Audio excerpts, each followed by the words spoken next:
happens? Can you hear, like, when I'm speaking, I can hear myself on this one. That's fine. Just think it. Volume down.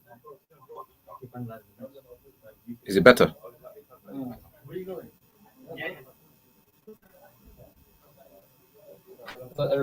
Oh, you muted yours.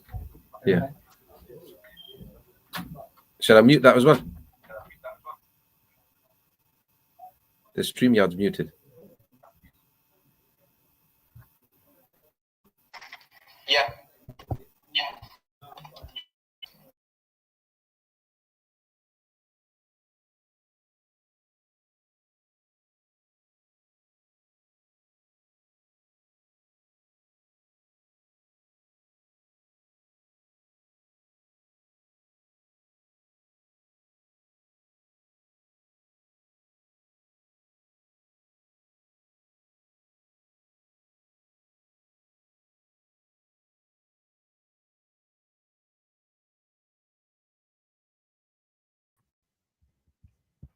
Okay. Firstly, Assalamu alaikum wa rahmatullahi wa barakatuh. Can we just confirm that you can hear me? Yeah. Can everybody hear me? If you can hear me, if you just type in the chat, inshallah.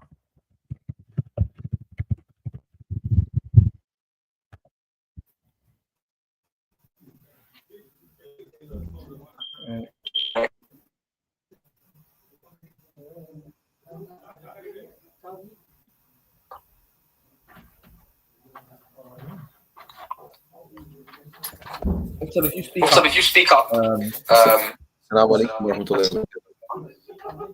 Can everyone hear me as well? G.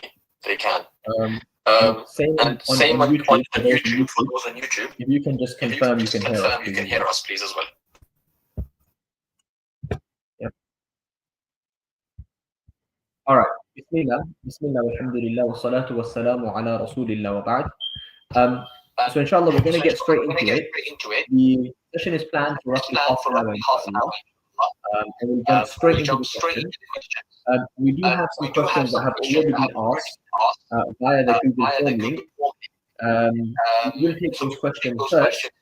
In the meantime, if you have any questions, then you are welcome to ask us. You're welcome to ask us via the chat. Yeah. All right. So the first question is as follows. That my wife and I had an argument over something she has been doing behind my back, which has resulted in her going back to her parents' house against my will. It's been 2 weeks, and she's not willing to have any reconciliation or meeting between families or with a mutual third party. She just wants to come collect her things and end the marriage. What is your advice? It's obviously, unfortunately, you find yourself in this very difficult situation. I'm afraid to say you're going to have to be ready to face the worst situation here, maybe, possibly, which is that you may not reconcile. There may not be reconciliation anymore that is possible. So that needs to be there in the mind, that you may not be willing to talk at all.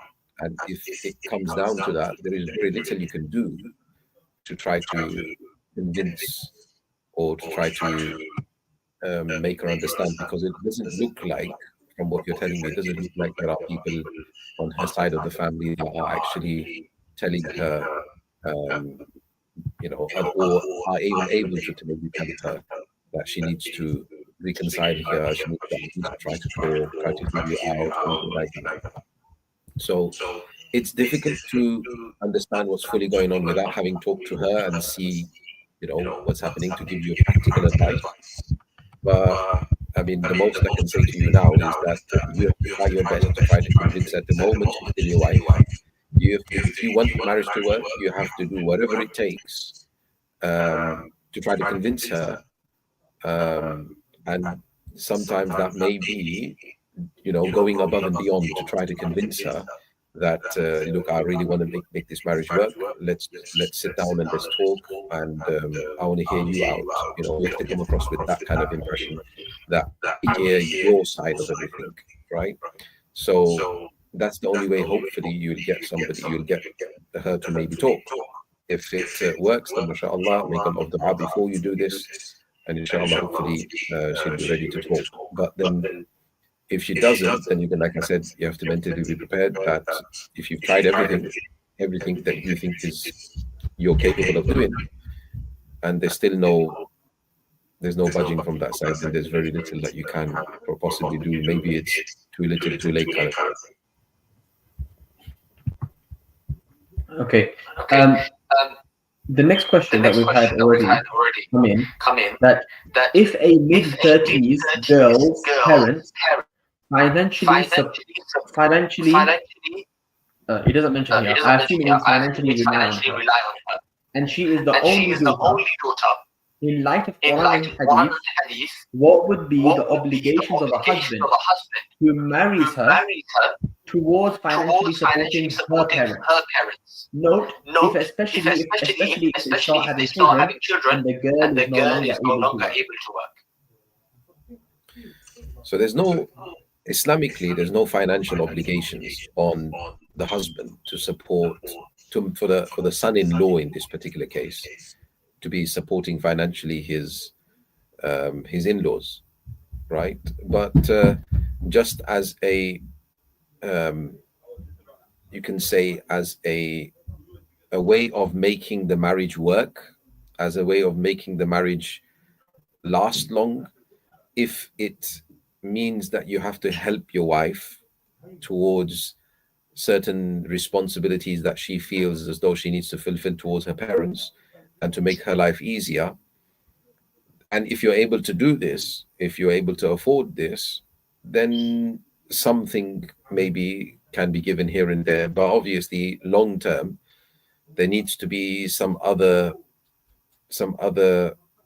thing discussed here to try to work out what it is that can be done to be able to support them. That may mean, if it's UK you're talking, then that may mean resorting to some sort of benefits, or maybe even working. If they're too old, then maybe some sort of pension or something needs to be done whereby they are not financially dependent on their daughter, because obviously they must understand as well that that's not going to be long term. It's not going to continue, because she's not going to carry on working forever, or she can't be expected to do so, at least. And then obviously the husband can't be expected to be paying for the in-laws if he can't afford to do so. Obviously, if he's got plenty, mashallah, Allah has given him, like I said, just to keep the peace, and he may choose to do so. He may choose to help them. That's his goodwill.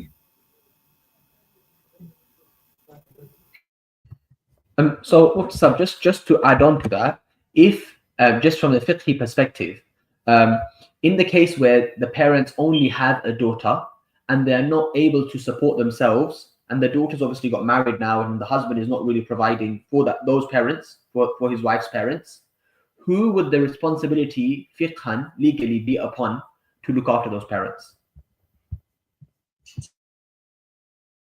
Are you saying? Sorry, that's when there's nobody else to support them, you mean? Yeah, exactly. So they only have one daughter, and she can't do it now. So who should be doing it? Is it like a brother? And is there someone else that she could go to and say, now Islamically it's your responsibility? It will fall upon the siblings, if the parents aren't alive, of those parents, meaning in question. Then it'll fall upon the siblings. It'll be just basically the next of kin, the people who are the closest to them. So it'll be their brothers and people like that. But obviously, realistically speaking, in terms of real life, does it look like they will probably spend on them? Maybe not. So that's the reason why you need to come to a practical solution. The parties involved need to, sit down and maybe talk that, this is how much maybe can be afforded. This is what can't be done. This is why. And I'm sure they should understand, because it's something very, very simple to understand, that you can't be expecting your daughter to be able to maybe pay for, pay towards them forever, maybe. But like I said, married into this kind of a family where they are reliant like that, then you should have, understood that I'm consciously choosing to get myself involved in this kind of a situation. Now I have to come up with a solution. You can't just say, it's no good saying that by Islamically I'm not obliged to pay, right? You could say that, but the problem is that, okay, you're not obliged to pay. She can no longer support them because she's not working. But who's going to pay the bills? Who's going to actually buy them the food? Somebody's going to have to actually physically do that, right? And yeah, you can say to the next of their kin, like maybe their siblings and whoever else, that look, it's Islamically obliged upon you. You can say that. However, they may not do so. Yeah, they may not choose to do so, but then it doesn't take away the problem. The problem is still there, which is nobody's supporting them. So what do you do now? You have to come up with a practical solution. No good just saying, okay, who's Islamically obliged to do it? Because you can't. It's not a Sharia country. You can't go to the court and make somebody, whoever it is, obliged to do it. So there has to be something that's going to be practically resolved here. Does that make sense to everybody? Yeah.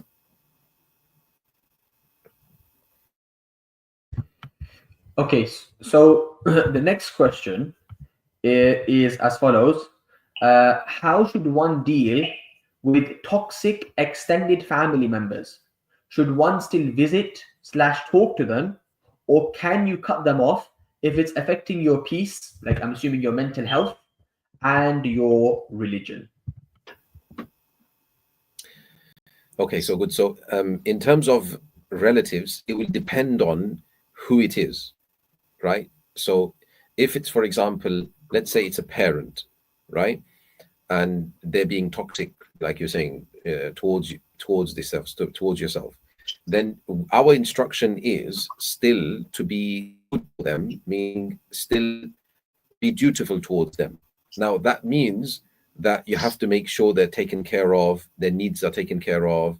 You have to make sure that they, basic things are, their essentials are, like I said, taken care of. They are not struggling in life, just about getting by or anything like that. They are, mashallah, they're okay, right? So it depends on who it is. If it's, for example, a sibling, then you may not have to do as much care as you would have done as it would be a parent, but you still have to keep a good relationship with them, whereby now, let's say, for example, you message them once a week, or once every so often. I hope you're okay, things like that, just so that the toxicity, you can say, from them is minimized, because you're not seeing them so often. And every so often when you do see them, yeah, here and there, when you do see them, you've got there's dua, there's salam, there's asking of how's family, how's children, and something like that. But you don't need to talk beyond that. It doesn't mean you need to be the best of chums and talking every day, because they're now siblings, they're not your parents. Does that make sense? So it just depends on who it is. If it's now further distant relatives, so for them, you don't need to keep such a close connection with them. Just you, as we would say, dua salam, making sure that you don't have like if you did meet, so a coincident, you met in an event, it wouldn't be like no, not even salam happening. Yeah, like the cold shoulder showing to each other. Not like that. Shouldn't be ignoring each other. So that we're not allowed. That shouldn't be happening. But obviously, if the person is affecting your mental health, then you would keep your distance in a way whereby you're not constantly with them, so that they affect you. So that kind of avoidance can be done, but not breaking ties. You can't cut them off. That's the point. Okay, and the last question we have, and if brothers and sisters have any other questions, you are welcome to type in the comment section here on Instagram or also on YouTube, and we will inshallah try our best to take your questions. So somebody's asked how to deal with uncooperative parents and family members who are averse to the idea of submitting to Allah and His rules. We disagree on almost everything, from attending mixed events to the choice of career, meaning to stay away from haram. In our disagreements, they throw a lot of abuse, but I stay patient. So, what's the best way to fulfill my obligations of being a righteous child with bir while also sticking by the truth? What are the implications of their involvement on my personal key decisions, like studying abroad or marriage? Barakallahu feek wa jazakallahu khayrah.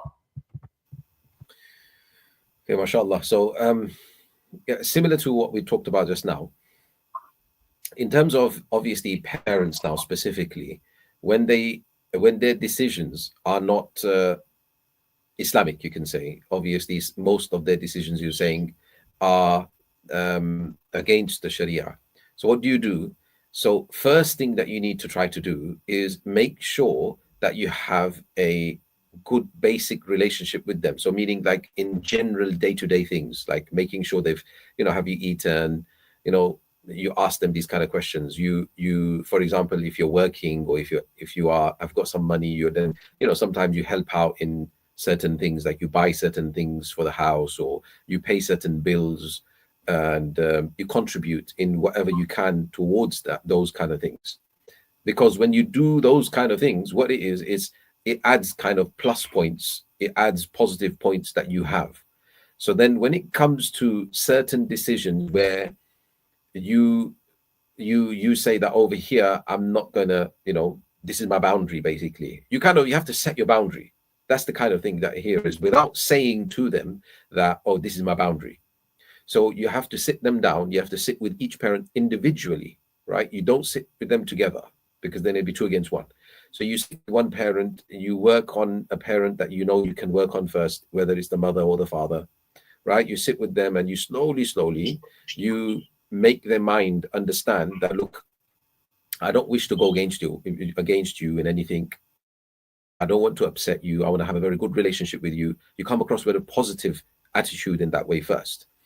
And then with that, you slowly make them understand that there are certain things, though, which I can't, like, it's like beyond me. I can't be happy if I'm doing them kind of things. And those things, they have to be the majorly wrong things. You can't be nitpicking on small things, right?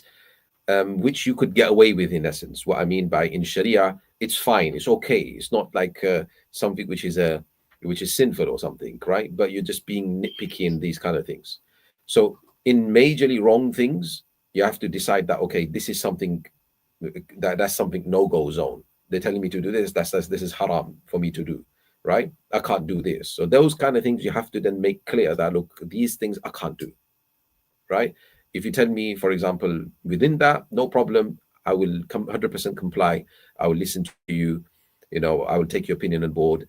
I will respect you, and like that. So what will happen when you clear the air? It's like a clear the air talk. When they understand you, you understand them, and inshallah, hopefully, the relationship will become better, right? And then you ask that whoever this parent is, you ask this parent to maybe have a word with the other parent as well, to tell them to, no, just relax a bit, go easy on them. And when they've kind of done that, then you're able to maybe even have a conversation with the other parent if you feel as though you can. But like that, you have to work slowly with your parents. Remember this, because your parents are part of your life. We get that sometimes parents have come from a different understanding, and sometimes it's hard to work in certain areas with them. But you have to give to be able to take. You can't just say, no, it's always going to be my way or the highway, right? You have to allow them certain things too, and that way you can gain certain things. It's like a tug of war kind of thing, right? You have to release sometimes to be able to pull back. You can't just constantly pull and think that you're going to get somewhere. All right, otherwise you're going to be constantly fighting this battle with them, and it will become a battleground. Okay, so you in the serious things where that this is something you can't do, there you kind of state your boundaries kind of thing, right? And in certain areas, where you can use certain excuses to get away with something, right? You utilize certain excuses to get away with something rather than having to play the rigid card basically all the time, right? So let's say, for instance, let me give an example to make you understand. Let's say there is a wedding that's going on, that's in the family, perhaps, right? And you have to go for this wedding, you know, do, and you know there's going to be, for example, music, or you know that there's going to be free. You don't want to go. You don't want to go there. So you could, for example, use a valid excuse, like, for example, oh, but I have to, example, let's say you're working, or I have to attend this particular meeting somewhere, or I have to, you know, if you're, you know, I've got an exam, or maybe something like, oh, I'm not well, right? So something along these lines, to be able to use a valid excuse to get away with certain things that are one-offs, that you can get away with them. But things that are regular, you're going to have to sit with them and talk. So those things you can rectify. The things that are one-off, don't keep trying to rectify them, because then it look like you're always wanting your way.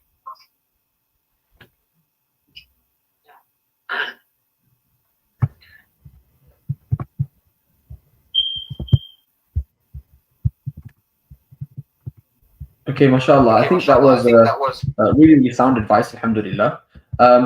That's all the questions we have, we've had so far. And inshallah, we don't want to lengthen for the sake of lengthening. We appreciate that it is quite late as well. So if there are any other questions, any other comments, please do type them in the chat on YouTube or on Instagram. But if not, inshallah, jazakumullahu khairah for your attendance, for your time, for your attention. And inshallah, we will continue with this next month with the next Family and Faith Live.